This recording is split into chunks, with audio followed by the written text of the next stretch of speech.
खास सफर पर निकलेंगे। हम जानेंगे नवरात्रि व्रत की वो पवित्र कथा और उसकी पूरी पूजा विधि। देखिए, ये सिर्फ एक परंपरा नहीं है, बल्कि एक ऐसा रास्ता है जो हमारी जिंदगी को शांति, समृद्धि और माता के आशीर्वाद से भर सकता है। तो चलिए साथ मिलकर इसके हर पहलू को समझते हैं। नवरात्रि नाम में ही इसका मतलब छिपा है ना।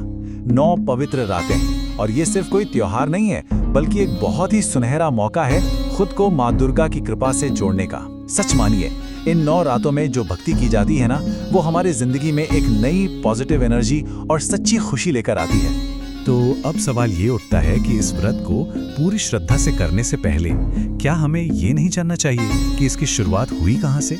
आखिर हर परंपरा के पीछे कहानी तो होती ही है। तो चलिए सबसे पहले उस प्राचीन कथा को सुनते हैं जिसने इस पवित्र व्रत को जन्म दिया। देखिए, नवरात्रि जो है वो माँ दुर्गा के 9 दिव्य स्वरूपों को समर्पित एक बहुत ही बड़ा पर्व है, और ये साल में 2 बार मनाया जाता है। एक तो है चैत्र नवरात्रि, जो वसंत के आने और एक नई शुरुआत का प्रतीक है, और दूसरा है शारदीय नवरात्रि, जो अधर्म पर धर्म की जीत का सबसे बड़ा उत्सव माना जाता है। इस व्रत की जड़ें ना एक बहुत ही पुरानी और इंस्पायरिंग कहानी से जुड़ी हैं। जरा सोचिए, बहुत समय पहले सुमेध नाम का एक ब्राह्मण रहता था।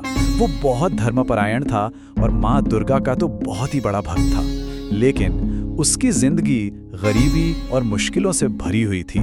फिर एक दिन जब वो अपनी परेशानियों से बहुत दुखी था, तो उसकी मुलाकात एक ज्ञानी संत से हुई। संत ने सुमेध की अटूट भक्ति को देखा और उसे एक रास्ता दिखाया, और बस यही वो पल था जिसने सब कुछ बदल दिया। संत ने कहा, बेटा, अगर तुम पूरी श्रद्धा और विश्वास के साथ नवरात्रि का व्रत करोगे तो माँ दुर्गा तुम्हारे सारे दुख दूर कर देंगी।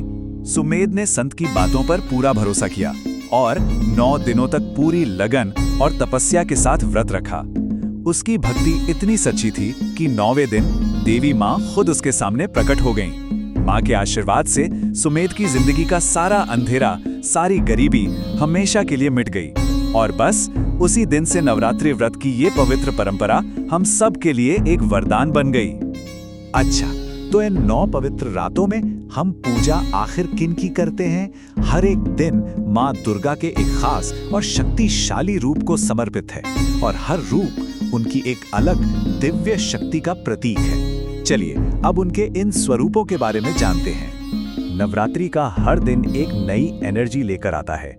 पहले दिन हम पूजा करते हैं पर्वत पुत्री माँ शैलपुत्री की। दूसरे दिन तप की देवी माँ ब्रह्मचारिणी की।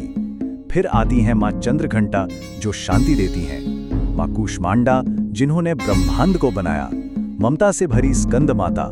और फिर माँ कात्यायनी, जिन्होंने महिषासुर का वध किया। इसके बाद आती हैं अंधकार को मिटाने वाली माँ कालरात्रि, पवित्रता की प्रतीक महागौरी, और 9वें दिन सभी सिद्धियों को देने वाली माँ सिद्धिदात्री। तो अब जब हम कहानी और उसका महत्व समझ चुके हैं, तो चलिए अब ये जानते हैं कि इस व्रत को सही विधि विधान से किया कैसे जाता है। कुछ बहुत जरूरी स्टेप्स हैं जिनको फॉलो करने से व्रत का पूरा फल मिलता है। इस पूजा के आप कह सकते हैं 3 मजबूत स्तंभ हैं। पहला है कलश स्थापना, जो सिंबल है घर में सारी पॉजिटिव एनर्जी को बुलाने का। दूसरा है अखंड ज्योत, वो दीपक जो 9 दिनों तक लगातार जलता रहता है और हमारे अंदर के अंधकार को मिटाता है। और तीसरा और बहुत ही प्यारा कन्या पूजन, जिसमें हम छोटी छोटी कन्याओं में माँ का साक्षात रूप देखकर उनकी पूजा करते हैं और उनसे आशीर्वाद लेते हैं।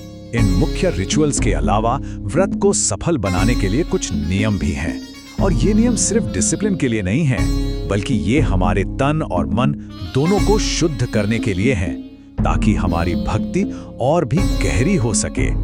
इन 9 दिनों में सात्विक भोजन या फलाहार करने की सलाह दी जाती है।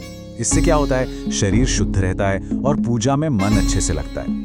रोज दुर्गा चालीसा या दुर्गा सप्तशती का पाठ करने से भक्ति भाव और बढ़ता है।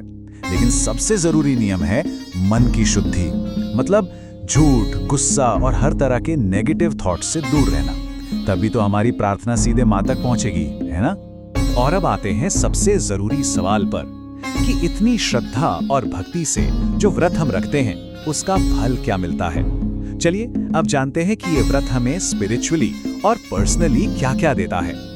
माना जाता है कि इस व्रत को करने से जिंदगी में बहुत अच्छे बदलाव आते हैं।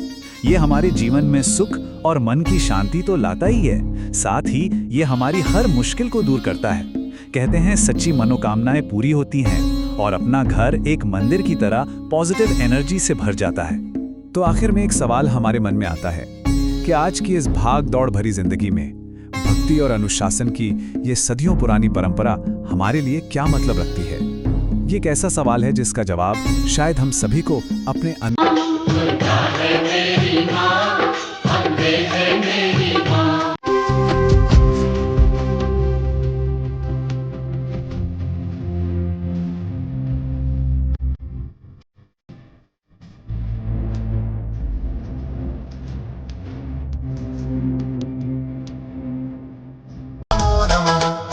देवी सर्वभूतेषु शक्तिरूपेण संस्थिता नमस्तस्यै नमस्तस्यै नमस्तस्यै नमो नमः या देवी सर्वभूत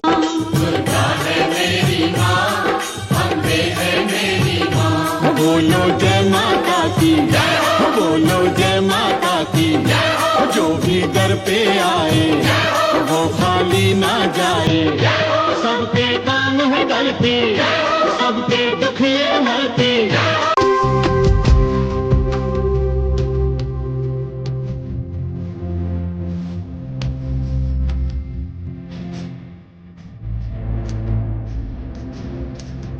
नमः या देवी सर्वभूतेषु चित्तनेत्य या देवी सर्वभूतेषु क्षुधारूपेण संस्थिता नमस्तस्यै नमस्तस्यै नमस्तस्यै नमः देवी सर्वभूतेषु शक्तिरूपेण संस्थिता नमस्ते देवी सर्वभूतेषु शक्तिरूपेण संस्थिता नमस्ते या देवी सर्वभूतेषु बुद्धिरूपेण संस्थिता नमस्तस्यै नमस्तस्यै नमस्तस्यै नमो नमः या देवी सर्वभूतेषु निद्रा